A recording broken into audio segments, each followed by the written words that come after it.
Bienvenidos a otro estudio de la serie expositiva de la primera carta del apóstol Pedro. Cómo permanecer firmes como hijos de Dios. Y cada capítulo nos da una instrucción. El capítulo 5 nos enseña cómo permanecer firmes frente al sufrimiento en un mundo hostil. Y esta es la primera parte. La iniciamos con este principio. Dios es soberano y en su providencia no solo permite todo lo que ocurre en el mundo, Él también puede provocar temporadas de prueba y sufrimiento. Nuestro deber es seguir cumpliendo todo lo que Él ordena y hacer el bien a pesar del mal que nos rodea. Me encanta comenzar con ese principio que le dije. ¿Sabe por qué? Porque lo hice para que resuma cómo Pedro termina este capítulo. Mire cómo termina el apóstol Pedro. De modo que si sufren de la manera que agrada a Dios, sigan haciendo lo correcto y confíenle su vida a Dios, quien los creó, pues Él nunca les fallará. De eso precisamente se trata este capítulo, porque las historias de los padres de nuestra fe y de todos los líderes fieles y comprometidos con conocer la verdad, vivirla, enseñarla y defenderla, incluyendo la vida mía, ha sido marcada por alegrías y tristezas, por momentos de abundancia, de escasez, de prueba, de sanidad, de enfermedad, de sufrimiento. Quisiera decirle que esto es fácil, pero más bien le entrego este principio que quiero que lo recuerde. Este es un principio para recordar. Escuche, permanecer firmes como cristianos no es una tarea fácil y es imposible sin tener la determinación diaria de imitar el ejemplo de Cristo y de los padres de nuestra fe, a pesar de que el mundo y su filosofía sea contrario a nuestra fe. En esta sección del estudio de esta carta enfocaremos en el capítulo 4, todos sus versículos. Para permanecer firmes frente al sufrimiento en un mundo hostil, debemos tomar ciertas determinaciones. Eso es lo que nos enseña el apóstol. Y la primera es esta. Debemos determinar permanecer inconmovibles en el cumplimiento de la voluntad divina. Es que no importa qué ocurra, tenemos que cumplir con la voluntad de Dios. Esto lo dice en los versículos 1 hasta el versículo 11. Inconmovibles en el cumplimiento de la voluntad divina. Escuche este principio. Cristo nos dejó su ejemplo de cómo vivir en santidad en medio del sufrimiento. Nuestra determinación debe ser que imitaremos su ejemplo y que a pesar de las pruebas y sufrimientos que Él ha permitido, lucharemos por no cometer pecado. Pedro insiste en su tema de principio a fin y dice: en el pasado ustedes vivieron como perdidos, hoy deben vivir como salvados. Antes siguieron sus propios deseos, sus gustos, sus ideas, su sistema de pensamiento. Hoy deben vivir conforme a los deseos divinos, sus principios, sus mandamientos, porque antes ustedes pertenecían a este mundo pecador, pero hoy son miembros de la familia de Dios, ciudadanos de su patria celestial, y es precisamente allí que su Rey y Señor les espera, en la patria celestial. Mientras preparaba esta conferencia, vino la pregunta: ¿qué ha pasado con el pecado? Porque de eso va a tratar el apóstol. Leí dos libros, uno escrito y titulado Whatever Became of Sin, que significa ¿qué pasó con el pecado? Y otro que lleva el mismo título en inglés también. El primero fue escrito por el doctor Karl Menninger y el otro fue escrito por Tom Morrison, que fue pastor en Texas, y el subtítulo del último libro es Un libertador mensaje de la verdad. El primero indica cuán poca importancia la gente le da al pecado ahora, y el segundo habla de la maravillosa liberación que obtenemos cuando entendemos cómo Dios trata el pecado y cómo trata con nosotros por su amor, por su gracia cuando nos arrepentimos. Y eso me alegra, porque puedo decirle a las personas que han pecado y se han arrepentido que son libres no para pecar. No hay diferencia en el título de estos libros, aunque se utilizan las palabras distintas en inglés, pero es lo mismo. La idea es qué pasó con el pecado. El doctor Karl Menninger, de la famosa clínica Menninger, hace años atrás, en su libro escribió lo siguiente: dirijo una clínica psiquiátrica y si voy a ayudar a la gente con sus problemas, tengo que hablarles sobre el pecado. Ahora ni quieren hablar de él. El doctor Menninger lamentó la pérdida de conciencia de los delitos humanos en la sociedad estadounidense y se refería a todo comportamiento que viola el código moral o la conciencia individual o ambos. Ese comportamiento que duele, que daña o que perturba a mi vecino o a mí mismo. Y dice él, y que pueden conducir a enfermedades, delitos, delincuencia, desviaciones y a la inmoralidad, comportamientos no éticos, irregularidades. Y note lo que escribió diciendo, con mucha razón: espero mostrar en su libro que es útil retener el concepto e incluso la palabra pecado. Él creía que gran parte de la salud mental es salud moral, que las personas involucradas en delitos importantes tendían a convertirse en depresivos, nerviosos, y que las personas que reconocían francamente sus malas acciones y enmendaban sus vidas tendían a ser mucho más optimistas. Yo he experimentado esto lindo cuando he aconsejado a personas que han estado en pecado, se han arrepentido y experimentan el perdón. ¡Qué alivio! Él creía que la confesión del pecado y el cambio de vida eran dos de las cosas psicológicamente más saludables que podía hacer una persona. Y escribió que la pecaminosidad era, por tanto, uno de los diagnósticos más esperanzadores que podía hacer un psiquiatra. Y dijo: esta es una enfermedad sobre la cual el paciente puede hacer algo y sin pastillas. Porque si yo conociera sus problemas y tiene que contarlos para ayudarle, y lleva pecados escondidos o lleva pecados que no quiere que nadie sepa, necesita liberación. Yo no creo que existan profesionales, psiquiatras, psicólogos hoy que puedan decir esto, que no corran el peligro de perder sus trabajos o de, como dicen en Chile, ser funados, ser atacados, desprestigiados. Hoy hablar de pecado, de darle nombre al pecado como aborto, homosexualidad, es inaceptable. Es una causa inaceptable de los problemas del hombre. Con toda esta charla sobre valores, sin hablar sobre el pecado, la definición de valores es irremediablemente vaga. Me encantó también el otro libro porque nos dice que la culpabilidad puede terminar prematuramente con nuestra vida, porque la condenación mata, que la culpa y la condenación son armas poderosas del enemigo que pueden mantener al cristiano en la esclavitud y que Cristo no quiere que vivamos así, sino que vivamos la victoria que Él para nosotros consiguió, pero para eso necesitamos el arrepentimiento. Pero hoy, en la sociedad, la mayoría de los pecados se han ganado el respeto de los políticos y de la gente en general. La mayoría de las cosas que la Biblia describe como pecados están legalizados. Se promueven las dependencias, se exalta la vestimenta sensual. Tenemos películas que promueven pecados como las más taquilleras. Y a ciertos pecados solo se les describe como diversión, ¿no es cierto? Eso es lo que ocurre en la sociedad hoy. De eso se trata esta carta del apóstol Reino de Dios, aunque sean perseguidos. Note lo que dice. Así se inicia el capítulo.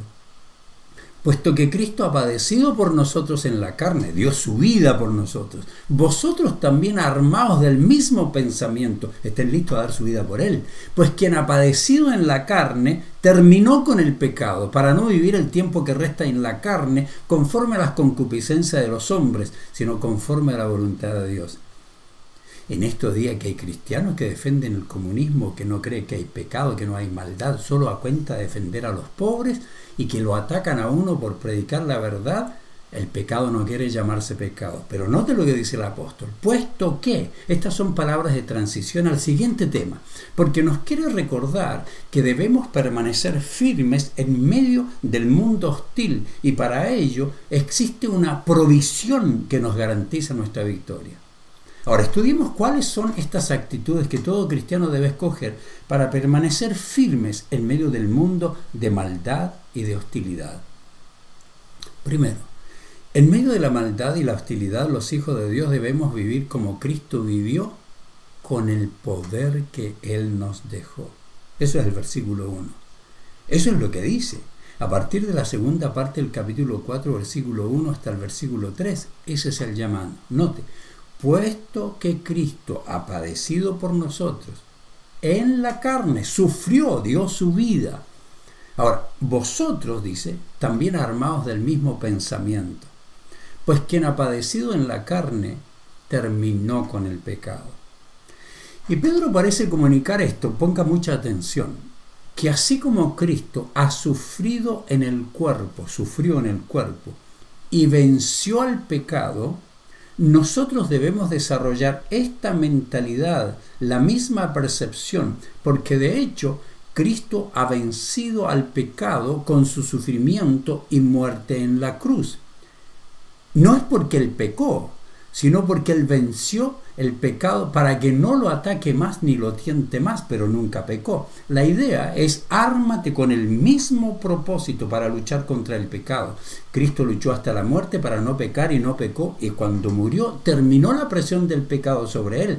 Y asimismo, si nosotros sufrimos aún al punto de la muerte, si morimos, terminará la presión del pecado. Pero también esto, como Cristo murió por nosotros, terminó con la esclavitud que teníamos antes por causa del pecado. Por su muerte somos libres, no para pecar, sino para no pecar. Y como nosotros tenemos que morir y nacer de nuevo en Cristo, y tenemos un nuevo nacimiento, somos engendrados por el Espíritu Santo, también tenemos el poder de no ser dominados por el pecado. Por eso la orden de Pedro es esta, en ese versículo. Termine de raíz con toda acción pecaminosa que le dominó en el pasado y que le quiere seguir dominando ahora. Termine con eso. Eso es para usted y para mí. Esto no significa que el sufrimiento nos sirve para aumentar la santidad. Es un terrible error también negar el pecado, ocultarlo o vivir como si no estuviéramos pecando, cuando en realidad lo estamos haciendo. Y Juan dice que, note lo que dice el apóstol Juan, que mentimos si afirmamos que tenemos comunión con Dios, pero seguimos viviendo en oscuridad espiritual. No estamos practicando la verdad. Por lo tanto, dice, mentimos a los demás. Eso es lo primero. Si decimos que no tenemos pecado, mentimos a los demás. ¿Qué más dice Juan? Segundo, si afirmamos que no tenemos pecado, lo único que hacemos, dice, es engañarnos a nosotros mismos y no vivimos en la verdad. Es decir, seguimos ocultando, no aceptando nuestros pecados, seguimos mintiendo a los demás, nos mentimos a nosotros y si usted lo sigue haciendo el tiempo suficiente, va a comenzar a creer sus propias mentiras y volverse inmune a la culpa. No solo eso nos advierte Juan, note la siguiente afirmación. Si nosotros decimos que no tenemos pecado, les mentimos a los demás, nos mentimos a nosotros mismos, pero note esto. Si afirmamos que no hemos pecado, llamamos a Dios mentiroso y demostramos que no hay lugar para su palabra en nuestro corazón. Esto lo dice en el primer libro de Juan, capítulo 1. Cuando llegamos al momento en que negamos que hemos ofendido a Dios y mantenemos el pecado oculto, negamos que hemos pecado, cuando siempre tenemos una excusa, cuando siempre racionalizamos, sí pequé, pero por culpa de él, de ella, siempre culpamos, buscamos chivos expiatorios, no aceptamos nuestros pecados, mentimos a los demás, nos mentimos a nosotros mismos y le decimos a Dios que Él es un mentiroso. Estamos viviendo en una cultura que niega la realidad de pecado. No existe pecado, dice, no existe maldad. Los evangélicos, los cristianos, dicen, crearon el pecado. Lo llama el pecado pecado. Cuando al adulterio se le llama aventura, a la fornicación sexo seguro, al aborto interrupción del embarazo, al homosexualismo otro sexo, entonces diagnostican mal el problema y nunca podrán encontrar la cura adecuada. Aún más, nos prohibirán decir estos diagnósticos so pena de romper la ley. Cuando le quitamos a las personas la responsabilidad de lidiar con el pecado en sus vidas, las dejamos sin creer que tienen necesidad de redención. Por eso que esta invitación a que vengan tal como estás y sin decirle tiene que cambiar, les deja a las personas sin necesidad de redención. Note la orden que nos entrega y cuán esencial es la evaluación que debemos hacer. Juan al final ordena lo siguiente: podemos estar seguros de que conocemos a Dios si obedecemos sus mandamientos. Note, los mandamientos que Dios le entrega. Si obedece a Dios es porque le conoce. Si alguien afirma yo conozco a Dios, pero no obedece los mandamientos de Dios, es un mentiroso, no vive la verdad, dice Juan. Pero los que obedecen a la palabra de Dios demuestran verdaderamente cuánto lo aman. Así es como sabemos que vivimos en Él. Los que dicen que viven en Dios deben vivir como Jesús vivió. Primera de Juan capítulo 2. Es decir, cualquier mandamiento que Dios me entrega, bautízate, es porque le amo, porque le creo. Si me dice predica el evangelio, lo predico. Si me dice no maltrates a tu esposa, si me dice ofrenda, diezma, son mandamientos divinos. ¿Quién soy yo para oponerme? La verdad que desprendemos de esta orden es esta. Aunque podemos pecar, ya no somos más siervos del pecado. Aunque no somos esclavos del pecado, las pasiones nos presionan y todavía debemos luchar diariamente para no sucumbir a su presión. Pedro nos indica otra actitud que deben elegir los cristianos en el versículo 2. Note este segundo punto. En medio de la maldad y hostilidad, los hijos de Dios debemos elegir vivir basados en los principios divinos y no dominados por las pasiones humanas. Usted me escucha siempre hablar de esto, ¿cierto? Convicciones, no emociones. Mandamientos, no sentimientos. El versículo 2 dice, para no vivir el tiempo que resta en la carne, conforme a las pasiones humanas, sino conforme a la voluntad de Dios. Eso es lo que hace el mundo, pura carne. Esta es una de las decisiones más importantes de la vida cristiana.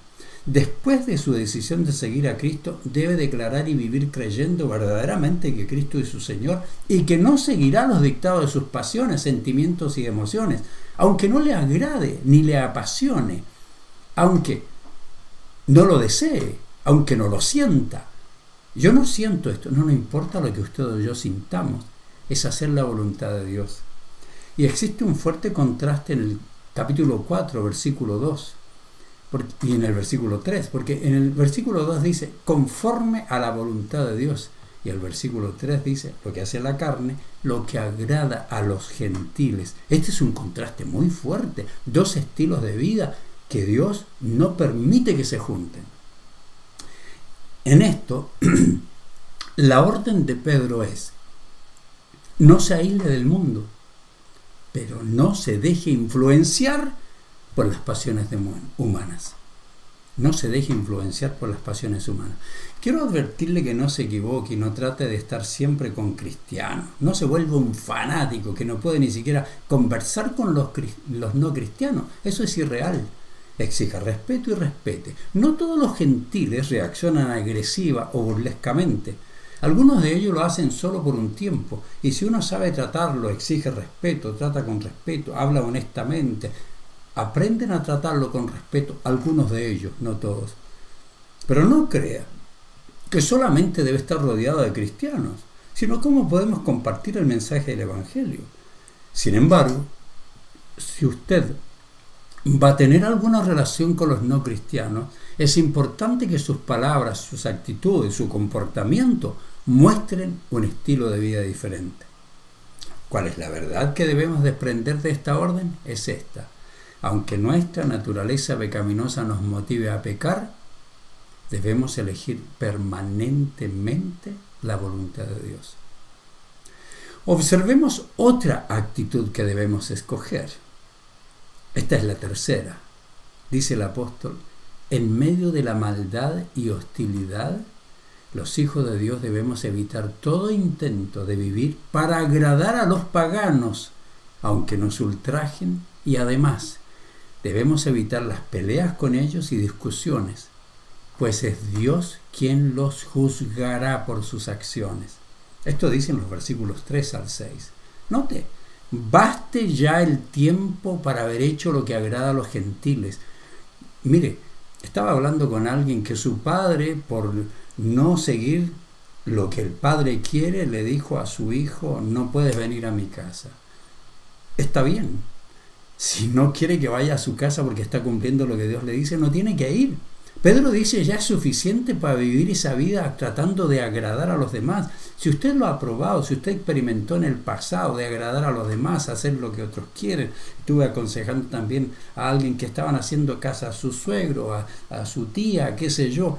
El matrimonio se destruye. Es sorprendente ver y experimentar que cuando Cristo llena el vacío en el corazón del hombre, se mueve toda esa basura, toda la escoria, todos los que quieren dominarnos, el deseo de agradar a los gentiles, a los padres, a la madre, el deseo de agradarle cuando no están enseñando lo que Dios demanda, es erróneo. Es decir, esta siguiente orden de Pedro es esta: no vuelvan al estilo mundano que antes tenía y que agradaba a los paganos. Pedro dice, ¿por qué tienen que pasar el resto de sus vidas con el estilo que agrada a los gentiles si ahora son parte del reino de Dios y Cristo es su Rey y Señor? Esto no significa que no volveremos a pecar, significa que no seremos dominados por el pecado. Esto no significa que vamos a vivir peleando con la gente, vamos a ver poner límites y nosotros respetar y ser respetados. Antes de conocer a Jesucristo, estábamos dominados por el pecado. Sin Jesucristo no teníamos el equipo ni el poder para poder vencer la tentación. Y cuando la debilidad de la carne aparecía, estábamos atrapados. Pero cuando Cristo hizo residencia en nuestra vida, nos dio la fortaleza para que cesemos de servir al pecado y vivamos en victoria tal como vivió el Señor. ¿Qué verdad aprendemos de esta orden? Esta es la verdad. Nuestro propósito en la vida es agradar a Dios y mostrar las virtudes cristianas y no agradar a quienes viven vidas mundanas. ¿Cómo podemos concluir esta parte con estas palabras? Aunque no sea fácil, queridos, debemos someternos a Dios y cumplir su voluntad, expresada en principios y mandamientos. Nunca debemos seguir nuestras emociones, pasiones, gustos y sentimientos, pues así somos motivados a volver a vivir el estilo de vida pecaminoso que agrada a los paganos y que nunca debe ser practicado por los verdaderos cristianos. No importa qué creía usted, qué sistema político, qué sistema de pensamiento, qué conducta tenía, ahora es nueva criatura, comience a vivir como Dios demanda. Le va a ir bien en la vida.